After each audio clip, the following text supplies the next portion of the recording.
ಇನ್ನು ಮುಂದೆ ಮಹಿಳೆಯರಿಗೆ ಬಂತು ಭರ್ಜರಿ ಗುಡ್ ನ್ಯೂಸ್. ಏಕೆಂದರೆ ಇನ್ನು ಮುಂದೆ ಗೃಹಲಕ್ಷ್ಮಿ ಹಣ ಪಡೆಯುತ್ತಿರುವ ಕರ್ನಾಟಕದ ಎಲ್ಲಾ ಮಹಿಳೆಯರಿಗೆ ಮತ್ತು ಅನ್ನಭಾಗ್ಯದ ಹಣವನ್ನು ಪಡೆಯುತ್ತಿರುವ ಕರ್ನಾಟಕದ ಮಹಿಳೆಯರಿಗೆ ಇನ್ನು ಮುಂದೆ ಭರ್ಜರಿ ಗುಡ್ ನ್ಯೂಸ್ ಅಂತಾನೆ ಹೇಳಬಹುದು. ಏಕೆಂದರೆ ಜೂನ್ ತಿಂಗಳಿನ ಅಕ್ಕಿ ಹಣವನ್ನು ಜಮಾವಣೆ ಆಗಿದೆ ಮತ್ತು ನಿಮಗೆ ವಿತ್ ಪ್ರೂಫ್ ಆಗಿ ನಾನು ತೋರಿಸ್ತೀನಿ. ಮತ್ತು ಗೃಹಲಕ್ಷ್ಮಿ ಯೋಜನೆಯ 11ನೇ ಕಂತಿನ ಹಣವನ್ನು ಪಡೆಯುತ್ತಿರುವ ಕರ್ನಾಟಕದ ಮಹಿಳೆಯರಿಗೂ ಕೂಡ ಇನ್ನು ಮುಂದೆ ಭರ್ಜರಿ ಗುಡ್ ನ್ಯೂಸ್ ಅಂತಾನೆ ಹೇಳಬಹುದು. ಏಕೆಂದರೆ ಈಗಾಗಲೇ ಸಾಕಷ್ಟು ಜನ ನೀವು 10ನೇ ಕಂತಿನ ಹಣವನ್ನು ಪಡೆದುಕೊಳ್ತಾ ಇದ್ದೀರಾ. ಹಾಗಾಗಿ ನಿಮಗೆ 11ನೇ ಕಂತಿನ ಹಣವನ್ನು ಇನ್ನೂ ಕೆಲವು ಮಹಿಳೆಯರಿಗೆ ಬಂದಿಲ್ಲ. ಆದ ಕಾರಣ ಯಾವಾಗ ಬರುತ್ತದೆ ಅಂತ ನಾನು ನಿಮಗೆ ಪೂರ್ತಿಯಾಗಿ ಮಾಹಿತಿಯನ್ನು ತಿಳಿಸ್ಕೊಡ್ತಾ ಇದ್ದೀನಿ. ನೀವು ಚಾನಲ್ಗೆ ಸಬ್ಸ್ಕ್ರೈಬ್ ಯಾರು ಮಾಡಿಲ್ಲ ಬೇಗನೆ ಮಾಡಿ ಮತ್ತು ವಿಡಿಯೋನ ಕೊನೆವರೆಗೂ ನೋಡಿ, ನಿಮಗೆ ಮಾಹಿತಿಯನ್ನು ಅರ್ಥವಾಗುತ್ತದೆ. ನೋಡಿ, ಇಲ್ಲಿ ಕರ್ನಾಟಕದಲ್ಲಿ ಬರುವಂತ ಪ್ರತಿಯೊಂದು ಮಹಿಳೆಯರಿಗೂ ಕೂಡ ಗೃಹಲಕ್ಷ್ಮಿ ಯೋಜನೆಯ 2,000 ರೂಪಾಯಿ ಹಣವನ್ನು ಪಡೆದುಕೊಳ್ಳುವ ಸಂದರ್ಭದಲ್ಲಿ ಯಾವುದೇ ತೊಂದರೆ ಇಲ್ಲದೆ ಕೂಡ 10ನೇ ಕಂತಿನ ಹಣವನ್ನು ನೀವು ಪಡೆದುಕೊಂಡಿದ್ದೀರಿ. ಹಾಗಾಗಿ 11ನೇ ಕಂತಿನ ಹಣವನ್ನು ಪಡೆದುಕೊಳ್ಳುವ ಸಂದರ್ಭದಲ್ಲಿ ನಿಮಗೆ 2,000 ರೂಪಾಯಿ ಹಣವನ್ನು ಬರಬೇಕಾಗಿತ್ತು.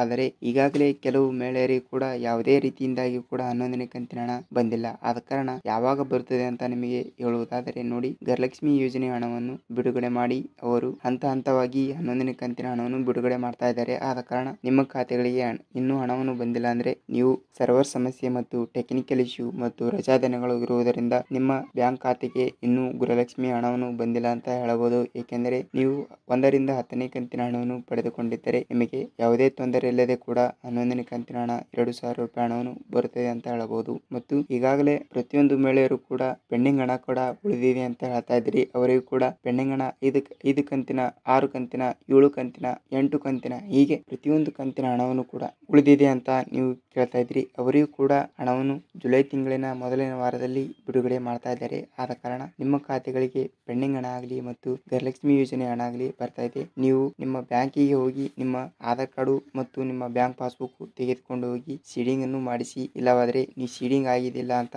ಚೆಕ್ ಮಾಡಿಸಿ ಮತ್ತು ನಿಮ್ಮ ಪಾಸ್ಬುಕ್ ಕೂಡ ಒಂದು ಸಲ ಚೆಕ್ ಮಾಡಿಸಿ. ನಿಮಗೆ ಹಣವನ್ನು ಜಮಾವಣೆ ಆಗಿರುತ್ತದೆ. ಮತ್ತು ನಿಮಗೆ ಡೌಟ್ ಇದ್ದರೆ ಕೂಡ ಕಮೆಂಟ್ ಮಾಡಿ. ಮತ್ತು ಈಗ ಅನ್ನಭಾಗ್ಯದ ಹಣ ನೋಡುವುದಾದರೆ, ಅನ್ನಭಾಗ್ಯದ ಹಣವನ್ನು ಕೂಡ ಬಿಡುಗಡೆ ಮಾಡ್ತಾ ಇದ್ದಾರೆ. ಆದ ಕಾರಣ ನಿಮಗೆ ನಾನು ವಿತ್ ಪ್ರೂಫ್ ತೋರಿಸ್ತಾ ಇದ್ದೀನಿ. ಹಣವನ್ನು ಕೂಡ ಜಮಾವಣೆ ಮಾಡ್ತಾ ಇದ್ದಾರೆ. ಅದಕ್ಕಾಗಿ ನಿಮ್ಮ ಖಾತೆಗಳಿಗೂ ಕೂಡ ಹಣವನ್ನು ಜಮಾವಣೆ ಆಗಿರುತ್ತದೆ. ಇಲ್ಲವಾದರೆ ನೀವು ಒಂದು 2-3 ದಿನ ವೇಟ್ ಮಾಡಬೇಕಾಗುತ್ತದೆ. ವೇಟ್ ಮಾಡಿದ ನಂತರ ನಿಮಗೆ ಗೃಹಲಕ್ಷ್ಮಿ ಯೋಜನೆಯ ಹಣ ಮತ್ತು ಅನ್ನಭಾಗ್ಯ ಯೋಜನೆಯ ಟೋಟಲ್ ಆಗಿ ಹಣ ಎಷ್ಟು ಬರಬೇಕು ಅಷ್ಟು ಬಂದೇ ಬರುತ್ತದೆ. ಮಹಿಳೆಯರಿಗೆ ಭರ್ಜರಿ ಗುಡ್ ನ್ಯೂಸ್ ಅಂತಾನೆ ಹೇಳಬಹುದು. ಏಕೆಂದರೆ ಈಗಾಗಲೇ ಪ್ರತಿಯೊಂದು ವಿಡಿಯೋದಲ್ಲಿ ಕೂಡ ನೀವು ನೋಡಿರಬಹುದು, ಹಣ ಈಗ ಆಗ ಜಮಾವಣೆ ಆಗುತ್ತದೆ ಅಂತ. ಈಗಾಗಲೇ ನಾನು ನಿಮಗೆ ತೋರಿಸ್ತಾ ಇದ್ದೀನಿ.